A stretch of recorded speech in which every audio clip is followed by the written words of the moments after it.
Hello everybody and welcome back to the channel today. I wanted to discuss who were the first residents of the town and also speculate about how the cycle might have started. But before we get into it, please, if you don't mind, like, comment, and subscribe to stay updated for the next vids. But other than that, let's go ahead and jump right into it. In season 3, it is revealed that Fatima is pregnant with Smiley. Right before Boyd goes down in the hatch room, Fatima tells Boyd and Ellis that all monsters come from the residents. They are the residents who have sacrificed their children to become immortal. The episode also talks about how Tabitha and Jade have been to the town many times, trying to break the townspeople free of whatever is holding them to it, but they always fail. But in the current cycle, it seems that this is the furthest that they have ever gotten to free the children. And I bring up these points to talk to you about the original residents and how and why they started all of this and who they were before changing into monsters. So we can take some immediate clues from the town and what the monsters dress like. The town's architecture is identical to how it was in the 1950s or 60s, around that time. And one example of this is the diner where they all eat at, and also the motel sign and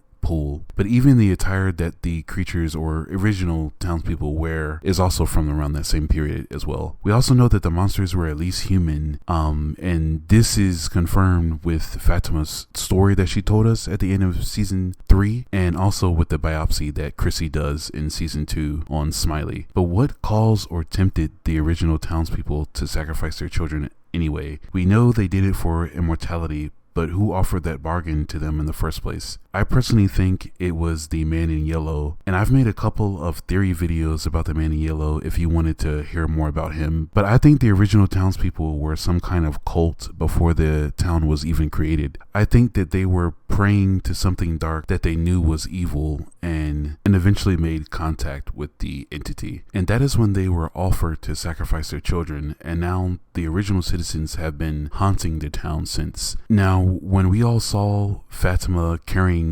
Smiley, she had a hunger for blood, and also, she just gave into it. But to continue my theory, the town had to have been created by the entity or either the man in yellow, so that the citizens could have a feeding place and a constant source of food. And by food, I mean human beings. And they can do it all without really any force to combat them from just killing whenever they want it. But I also think that the entity is gaining something from the monsters being there as well. Maybe the monsters are harvesting some type of energy, like when Jade talked about thorough dynamics in the last episode of season 3. It could be some type of soul energy that they're harvesting from the residents of the town. Also, it seems that the entity has used the knowledge of what it has from the original citizens to create the town, because it's like a patchwork of what it thinks that how the town is supposed to look like from that time period. And with things like the music box and many other things that go on in the show that's not really explained, I think there's no way that they're in the normal Earth. Like, for example, when Boyd and Sarah were in the woods and something dragged them across inside the tent, you can hear sirens. I feel like maybe that they were close to like the border where they're not supposed to go, and they were dragged back further inside, back into the center of the border of where they are able to go. But Tabitha and Jade have had to be among the original town people as well in their past lives. But also, Jade sees more than just Christopher and the visions that he's had throughout the shows. In season 3 recently, he saw the guy twice with the spike that was coming out of his eye, and in prior he saw the Civil War veteran and also